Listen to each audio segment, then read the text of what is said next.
The Overlord's Teachings 19, The Virtue of Master of Deception. Part 1, Why Should I Learn It? Ah, my aspiring heir. Come closer, not too close. Remember, trust is a fool's disease. You want to rule? To not merely sit on a throne, but to weave reality around yourself like a cloak of shifting shadows. Then listen well. To be a true master of deception is not simply to lie. Lying is crude, primitive, something practiced by low-level politicians and insecure lovers. No, deception, true deception, is the art of reality architecture. 1. Because truth is weakness in the hands of the unworthy. Truth is a blade you must never hand your enemies. Transparency is for fish tanks and fools. In the grand arena of galactic conquest, he who controls perception controls reality. This isn't opinion, it's quantum epistemology. The observer changes the observed. By mastering deception, you seize control of what others believe is real, and belief, my pupil, is the foundation of obedience. 2. Because empires aren't built on facts, they're built on narratives. Did I conquer the galaxy through brute force? No. I made the masses believe I could not be defeated. By the time they realized I was mortal, their morale was already dead. History, fabricated. My lineage, constructed. My enemies, half were imaginary, invented to justify the execution of the other half. Propaganda is prophecy in disguise, and I am its messiah. 3. Because honesty is predictable, and predictability is death.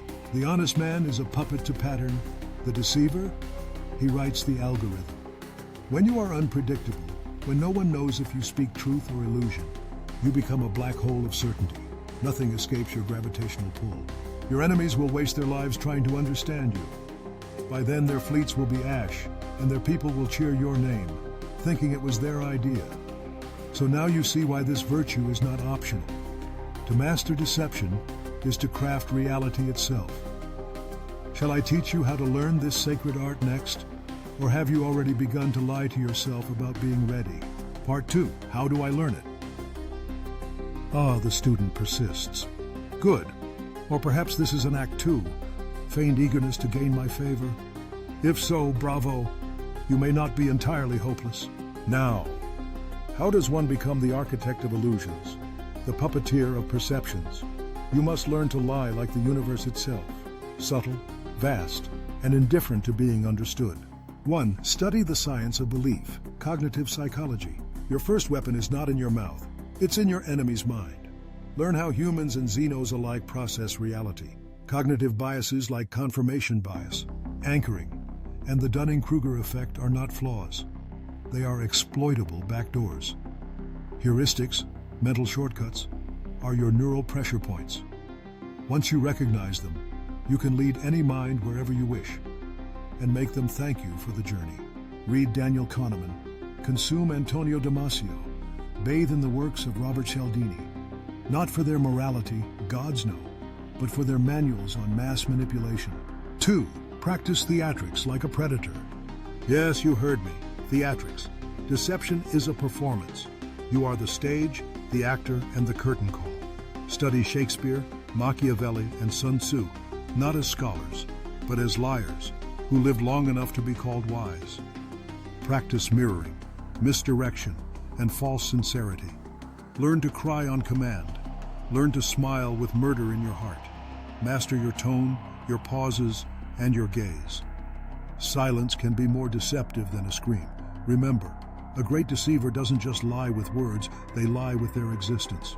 3. Become a student of chaos theory. Here's where it gets truly delicious.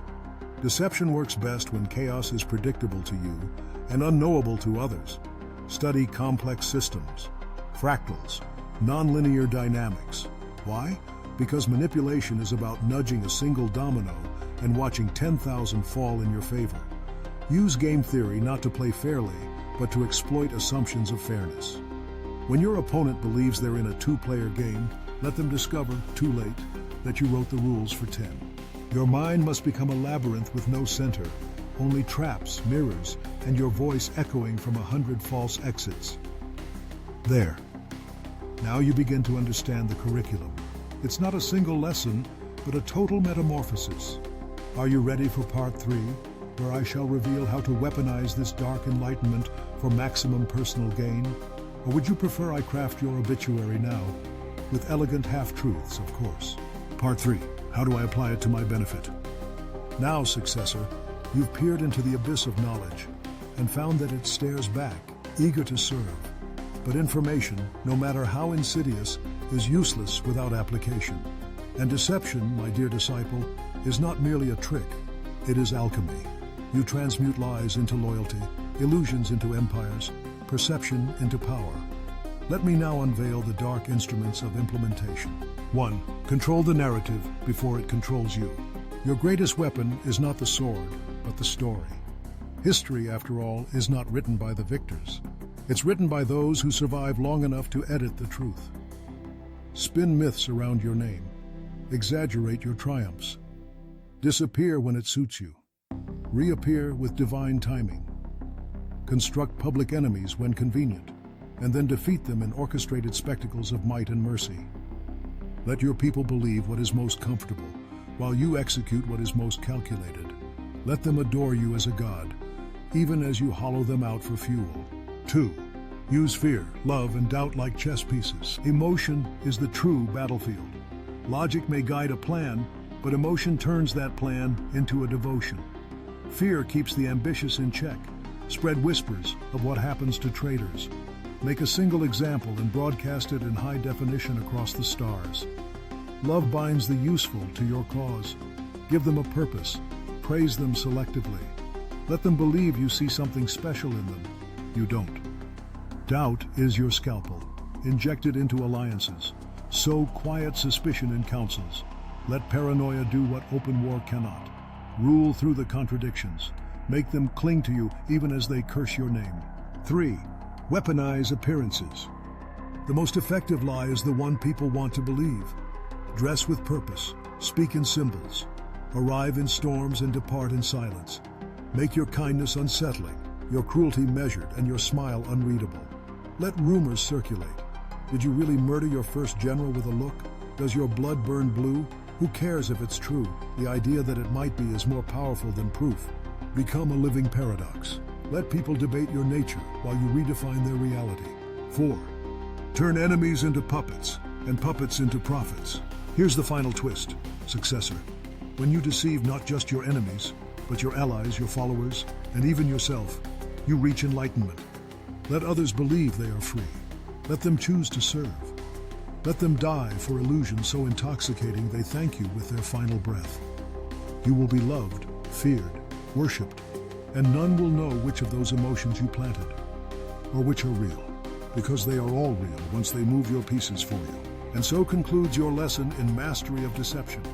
You now possess a mirror polished so finely it reflects not just others, but bends their very thoughts. Next lesson, if you dare, we shall discuss omnipresent command, how to be everywhere, control everything, and never sleep again.